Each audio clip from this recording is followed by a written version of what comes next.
27 20 21 44 48 à 27 20 24 27 87. C'est votre espace de libre expression. Notre premier intervenant nous appelle de Vavois. Bonjour Jeannot Bateau. Allô?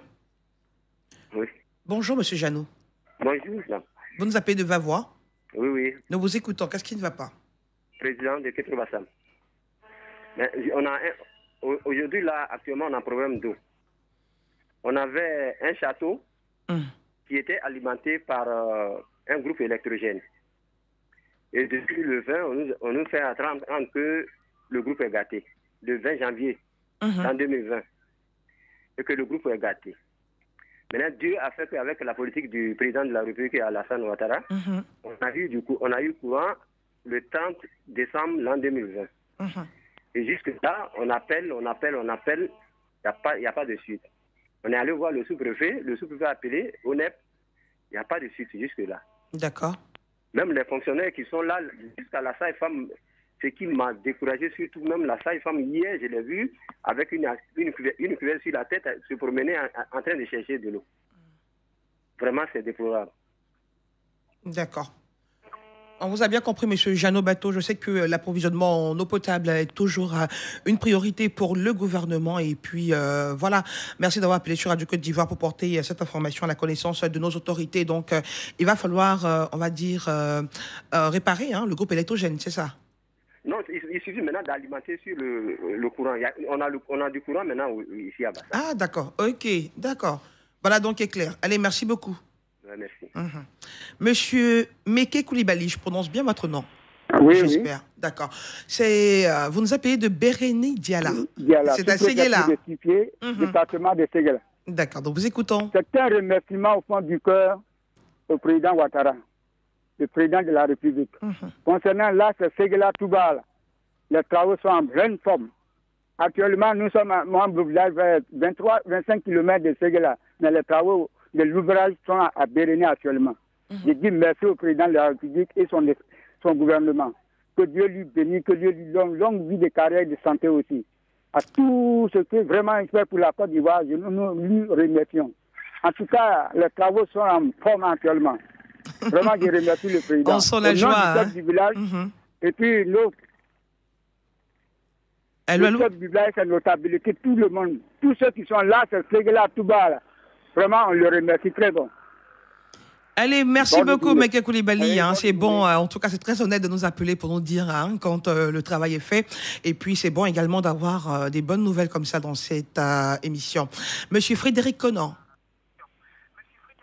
Oui, bonjour, madame. Déjà, on va vous demander de vous éloigner de votre poste récepteur parce que je m'entends. Oui, mon sujet du matin, c'est la problème d'eau. À Sakassou. Vraiment, on ne gagne pas l'eau ici.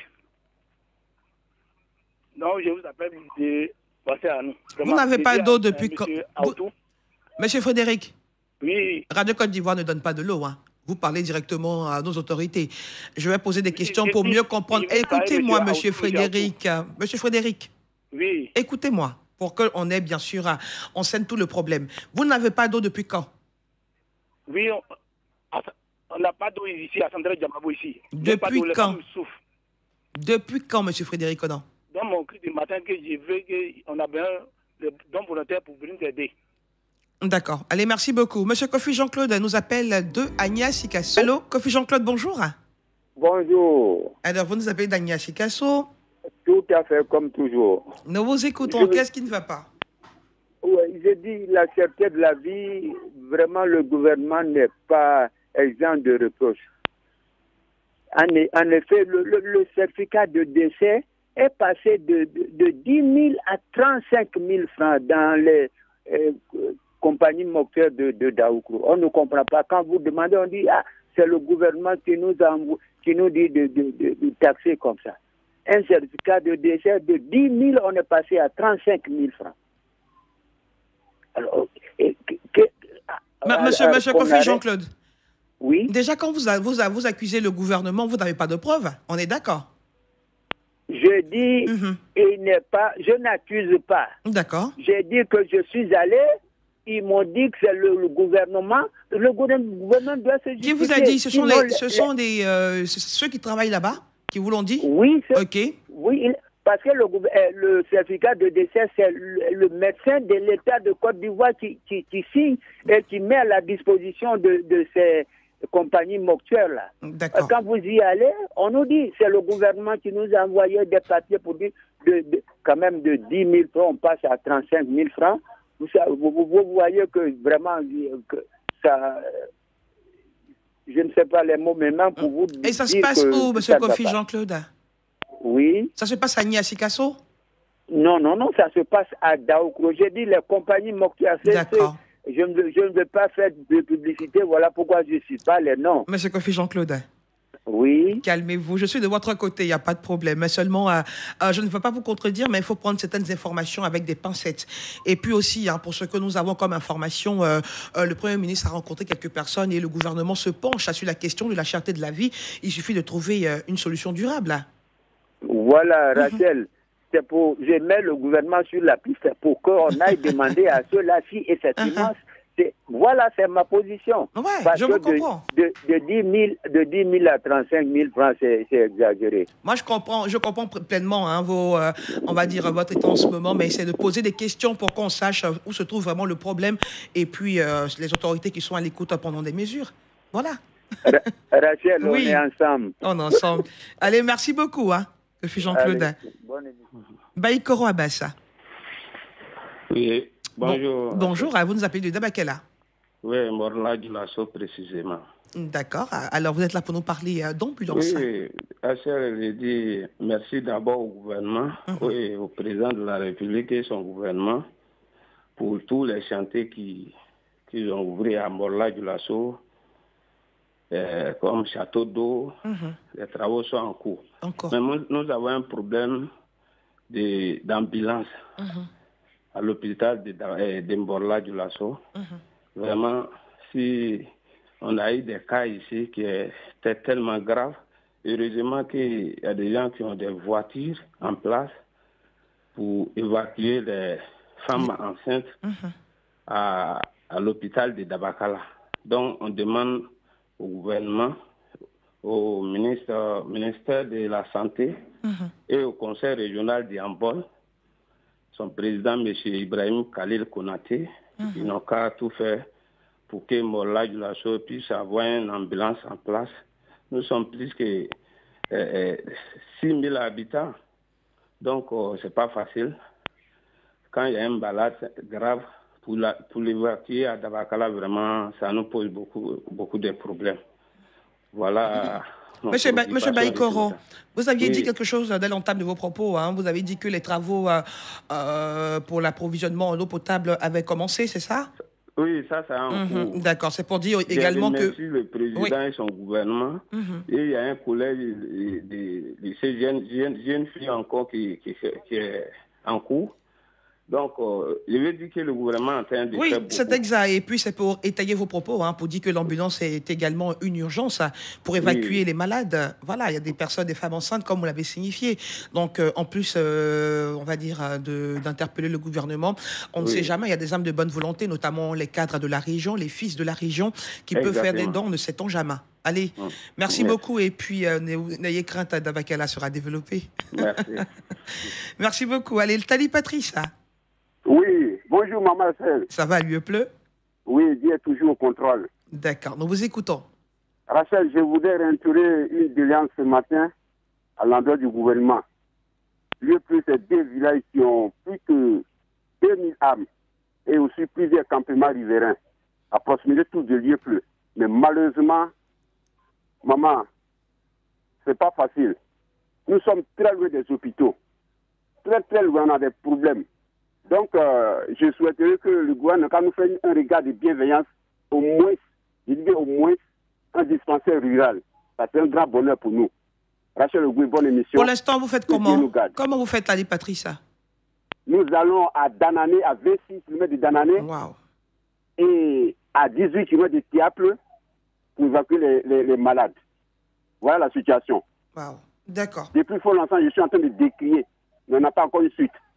Ne vous découragez pas, M. Tali Patrice, vous faites votre devoir de citoyen. Il faut dénoncer toujours, si ça va aller. Ça va aller. Grâce à Radio Côte d'Ivoire, je peux avoir une solution. On travaille pour vous. Allez, merci beaucoup. Bonjour, vous nous appelez de Boisflé. Oui, c'est bien cela. Nous vous écoutons. Moi, j'appelle par rapport à la campagne de dénombrement des ménages de la discussion des moustiquaires imprégnés depuis le 21 mars. Et jusque-là, nous n'avons pas encore reçu nos pédiums de 33 000. C'est pourquoi j'appelle ce matin pour interpeller un peu le ministère de la Santé d'intervenir sur cette action. D'accord, c'est peut-être une lenteur administrative. Bon, en fait, on fait savoir qu'on devait donner un numéro orange.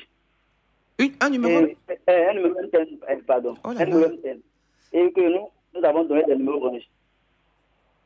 Que nous, on se rend au ministère pour pouvoir changer le numéro. On nous fait savoir que bon, ça ne passe plus. Bon, eux n'ont plus d'informations dessus, que c'est passé. Bon, on n'arrive pas à comprendre. D'accord. Alors, aujourd'hui, vous appelez sur Radio Côte d'Ivoire, c'est pas mal, hein, déjà, pour taper fort. Mais vous devez à chaque fois aller pour aller à l'information, pourquoi pas. Bon, et puis vous plaindre directement. Vous pouvez faire des trucs concrets. On ne vous dit pas des choses concrètes, en fait. Oui. Oui. D'accord. Allez, merci beaucoup. On vous a très, très bien compris. Merci bien. Oui. Vous nous appelez de Divo et vous êtes notre dernier intervenant. Voilà. Madame, c'est un château que les villageois ont cotisé pour construire. Château d'eau. Oui, château d'eau. Et ce château a été construit par un groupe. Et c'est les paysans même qui ont cotisé pour construire. Voilà. Maintenant, ils ont fait des choses. Ils ont fait 5 fontaines où les femmes partaient pour prendre l'eau. Et où les femmes partaient pour prendre l'eau, ils payaient 10 francs. Et c'est le chef qui a placé ces gens-là sur les 5 fontaines. Et après, le chef a dit, bon, comme c'est comme ça, allez-y prendre des compteurs. Et les gens ont pris des compteurs. Et les compteurs qu'ils ont pris, ils ont payé. Et c'est le chef qui était le devant. Et jusqu'à aujourd'hui, le château est gâté. Le château est gâté, il a pris l'eau. Et le chef, au lieu de venir faire le bilan, il ne vient pas faire le bilan, il ne fait rien. Et puis, on n'a pas l'eau. D'accord, c'est le chef du village. Hein. C'est le chef du village? Oui, oui. D'accord, vous lui avez remis l'argent pour avoir des compteurs d'eau de la SODECI. Oui, oui. Et vous n'avez pas de retour. On a eu les compteurs. Ah, vous avez eu les compteurs? Voilà. Et on a pris l'eau. Et on payait par mois. Chaque fin du mois, on payait. Et maintenant, il n'y a plus d'eau? Et voilà. Et c'est le chef qui est gâté. D'accord. Maintenant, on va vers le chef pour qu'il nous fasse un bilan pour ce qu'il a eu. On va cotiser pour faire le château. Il refuse. Est-ce que le chef déjà s'est renseigné pour savoir quel était le problème pour que vous n'ayez plus d'eau? Oui, le chef lui-même il est au courant. Mais je demande, est-ce que vous vous êtes renseigné? Est-ce qu'il s'est renseigné pour savoir quel était le problème véritable pour que vous n'ayez plus d'eau? Oui, on l'a appelé. On lui a dit. Il veut pas nous dire. C'est-à-dire, il ne veut pas faire le bilan de ce que lui il a reçu. Comme argent. Allô? Ce qu'il a reçu comme argent. Voilà. Parce qu'aujourd'hui, le château est en panne. Comment il faut cotiser pour arranger? Donc, s'il nous fait le bilan, que nous dit, bon, tant, nous-mêmes, on va cotiser pour arranger. On va cotiser parce que c'est nous-mêmes qui avons cotisé pour construire. Donc, nous, on va cotiser. Mais il ne veut même pas parler de ça même. D'accord. On a pris par le temps, M. Yao Jean-Baptiste. Mais si vous avez remis votre argent à votre chef, je pense que la solution se trouve là-bas. Voilà. Oui. Vous appelez aujourd'hui pour vous plaindre parce que vous n'avez pas reçu votre argent ou bien qu'on ne vous fait, que le chef non, le château, c'est le château qui est en panne. Donc, il devait arranger le château. C'est le château qu'il devait arranger. Et jusqu'à présent, ça fait 4 ans que le château est en panne. On n'a pas l'eau. Ça fait 4 ans que le château est en panne. Monsieur Yao Jean-Baptiste, en fait, vous ne m'écoutez pas. Oui. Je vous disais, ça fait 4 ans que votre château d'eau est en panne. Vous avez réuni une somme d'argent pour donner à votre chef du village. Oui. Donc, aujourd'hui, le chef du village ne vous fait aucun point financier pour que vous puissiez régler, on va dire, ce problème-là. Oui. Ça se règle à la chefferie. Si c'est votre argent que vous avez, ce dont vous avez besoin pour régler le problème, ça se règle à la chefferie. Donc, déjà, mettez-vous en délégation et allez voir votre chef. Oui, on a fait ça, On a fait ça. Donc nous maintenant on interpelle madame le sous-préfet qui est à Zégo, à 9 km de Goudi. Il est à 9 km de Goudi, le sous-préfet, qui viennent vraiment nous soutenir. D'accord. Allez, d'accord. Allez, faites une délégation, allez voir le sous-préfet. Je pense qu'il est habilité à régler ce problème-là. Il représente le chef de l'État dans cette localité. Merci à vous, monsieur Yao Jean-Baptiste. Vous étiez notre dernier intervenant. Radio Côte d'Ivoire, Abidjan, 88.fm.